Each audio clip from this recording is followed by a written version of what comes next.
good morning to my dear students of class 8. In our today's class, we will talk about the rest of the causes of the rise of nationalism from chapter 12. And we will start by the rediscovery of India's glorious past. The rediscovery of our country was great and glorious.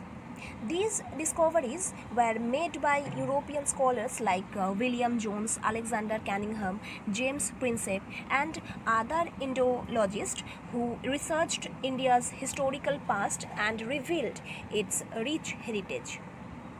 By these revelations, the Indians felt the national pride and self-confidence, and it inspired them to dream of a new resurgent India. Next point is socio-religious reformers.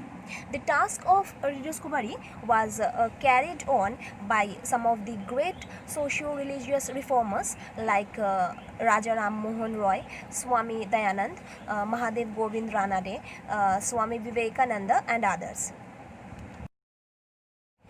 Due to their reform movements, Indians freed themselves to a large extent the clutches of blind faith and superstitions. It gave rise to intellectual and cultural awakening and helped to the growth of national consciousness. Next point, vernacular press and literature. Vernacular press played a very important role in fostering national consciousness among the people of India.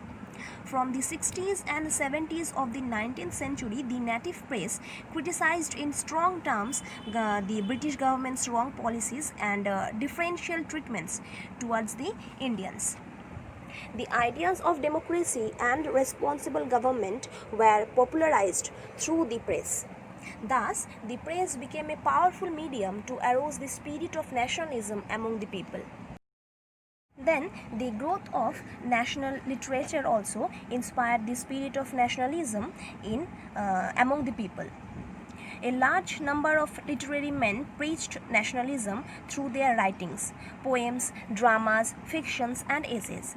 At this time, Bengal produced a large number of literary men.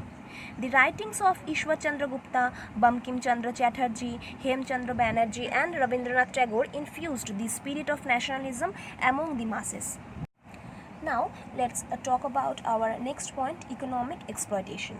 The British rulers followed colonial economy in India. Their policy was to enrich England at the cost of India.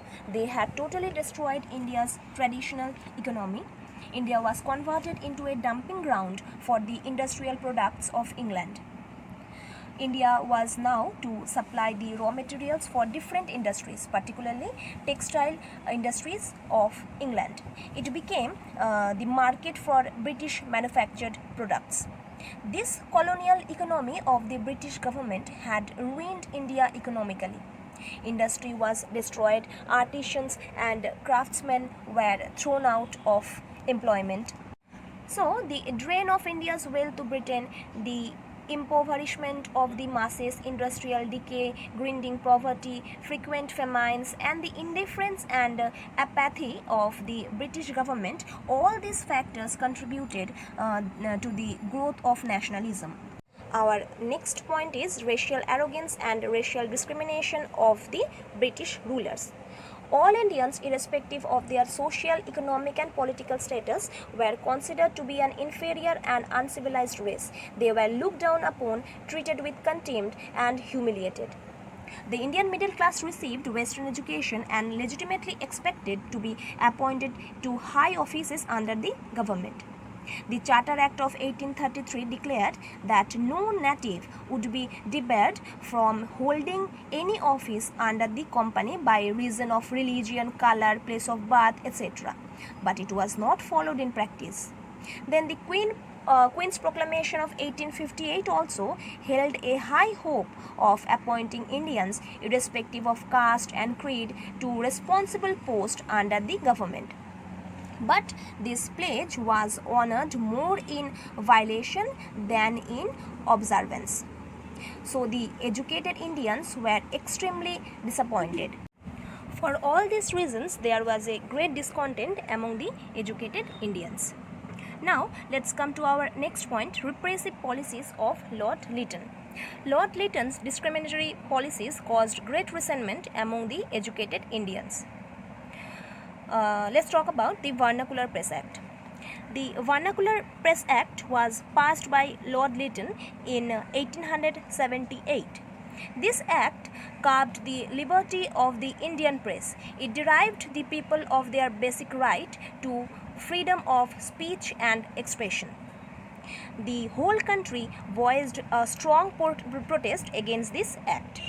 Now, under the Arms Act, Indians could not own and carry weapons without a license from the government.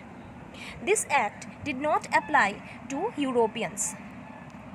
Next one is reduction in age for ICS examination. During the viceroyalty of Lord Lytton, the maximum age limit for appearing the ICS examination was reduced from 21 to 19. This was done with the motive of excluding Indians from high offices under the government. These chances of Indian candidates joining the civil services were greatly reduced with this law.